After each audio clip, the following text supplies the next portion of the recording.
Tanpa kita sadari, bullying selalu bermunculan di sekitar kita. Bullying tidak pernah akan habis karena selalu ada kasus-kasus baru tentang bullying di sekolah maupun di internet. Sebagian besar kasus bullying terjadi di kalangan remaja SMA, yang dimana remaja SMA merupakan proses menuju dewasa, sehingga ada sifat yang masih labil, yang belum bisa menentukan yang mana yang benar, yang mana yang salah, sehingga kasus bullying sangat sering kita dengar di sekolah menengah atas. Kata kunci yang kami gunakan adalah remaja SMA, bully, mental, dan fisik.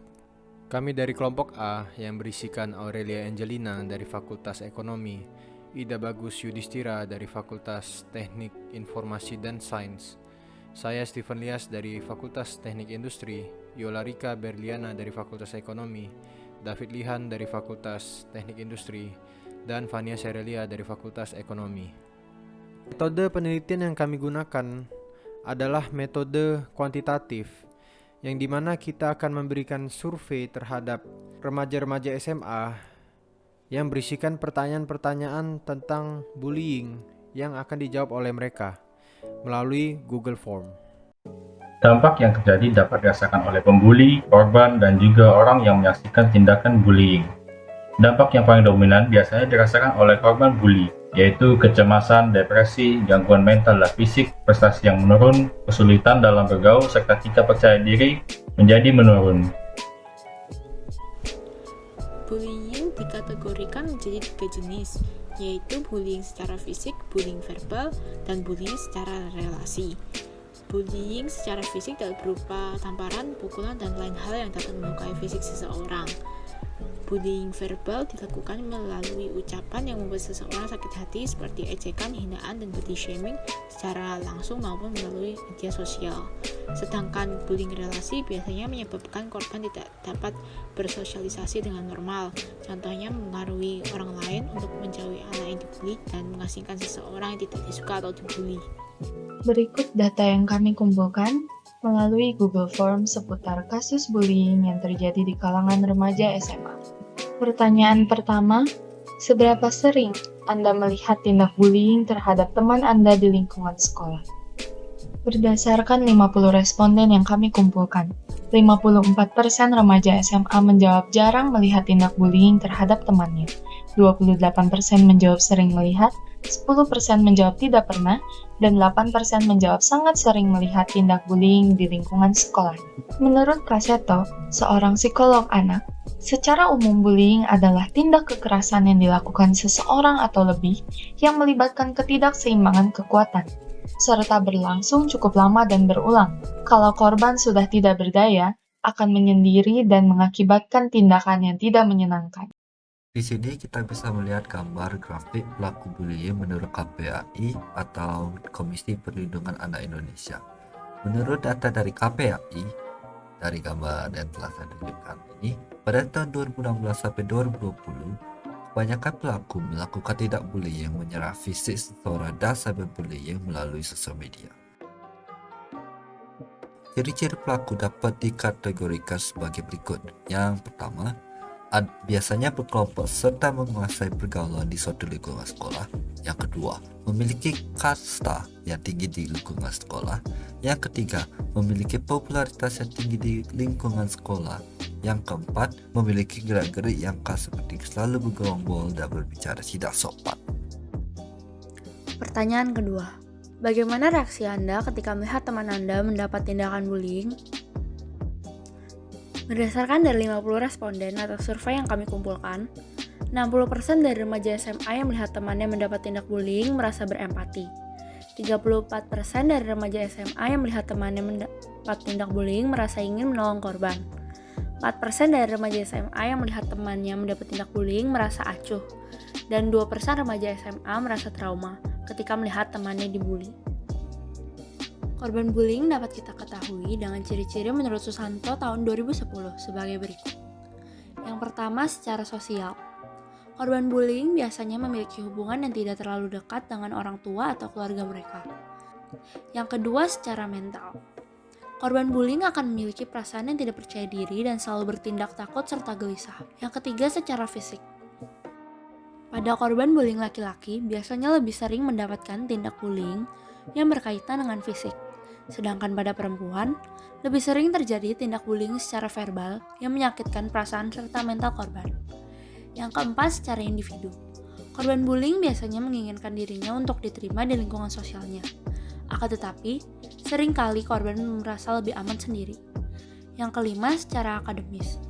Konsentrasi seseorang korban bullying biasanya akan lebih terganggu karena masalah yang dihadapinya, serta mengalami penurunan nilai yang signifikan, sehingga berpotensi orang tuanya dipanggil untuk menghadap guru di sekolahnya.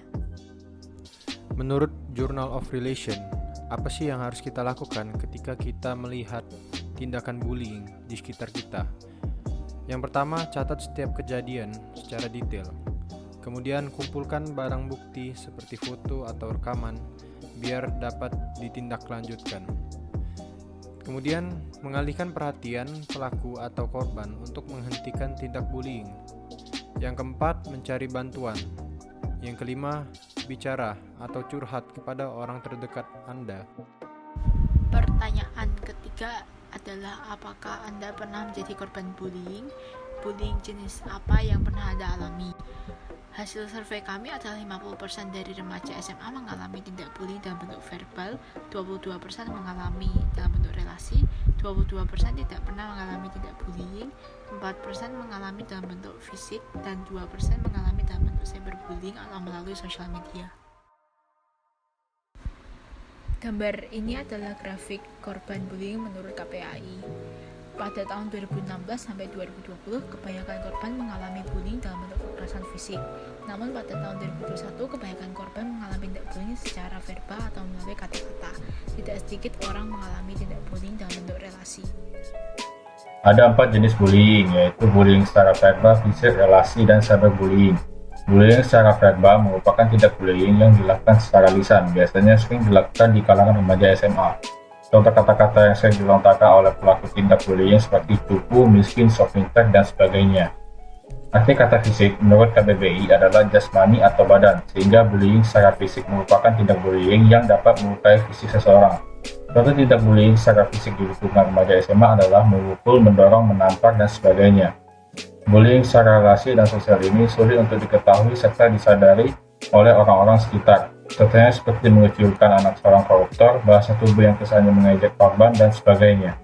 Cyberbullying merupakan tindak bullying yang dilakukan melalui sarana elektronik seperti internet, media sosial, dan email. Contohnya seperti mengancam korban dengan menggambarkan gambar atau video memalukan untuk menjatuhkan korban.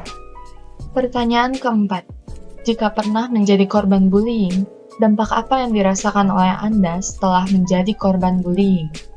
Berdasarkan 50 responden yang kami kumpulkan, 78% remaja SMA merasa bahwa tindak bullying berdampak pada kesehatan mentalnya, 20% merasa berdampak pada kehidupan sosial, dan 2% lainnya remaja SMA merasa bahwa tindak bullying berdampak pada kesehatan fisik.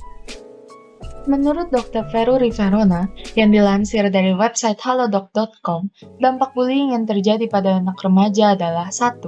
Mengalami masalah mental seperti depresi, rendah diri, cemas, dan keinginan untuk menyakiti diri sendiri atau self-harm. 2. Memicu masalah kesehatan. 3. Merasa takut dan malas untuk berangkat ke sekolah dan bersosialisasi. 4. Mengalami penurunan prestasi akademik dan timbul rasa malas. 5. Berpikiran untuk membalas dendam. Pertanyaan kelima dan terakhir, yaitu jelaskan lebih rinci dampak yang terjadi akibat tindak bullying. Yang pertama, saya lebih memilih untuk berteman, namun sulit untuk mempercayai orang lain. Yang kedua, tidak diketahui jelas apa kesalahan saya dan mempengaruhi kepercayaan diri dan relasi sosial, sehingga saya menjadi lebih diam. Yang ketiga, sulit untuk mempercayai orang lain, apalagi memulai sebuah relasi pertemanan baru. Yang keempat, saya selalu berpikir bahwa orang lain sedang menilai saya dan apakah saya mempermalukan diri sendiri. Yang kelima, lebih menutup diri padahal hanya ingin menghindar dari perkataan orang. Dan yang terakhir, saya merasa di dunia ini hanya ada saya tanpa ada yang menolong. Kesimpulan dari isi karya ilmiah ini adalah remaja SMA jarang melihat tindak bullying di sekolahnya. Reaksi dari remaja SMA yang melihat temannya mendapat tindak bullying kebanyakan akan merasa berempati.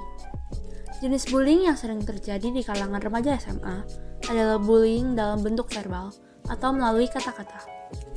Dampak yang dirasakan oleh korban bullying, sebagian besar merasa kesehatan mental paling terpengaruh.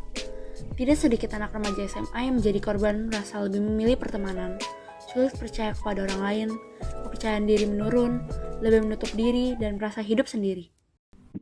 Sekian penjelasan dari kami mengenai tindak bullying di lingkungan remaja SMA. Masih banyak sekali kasus tindak bullying yang terjadi.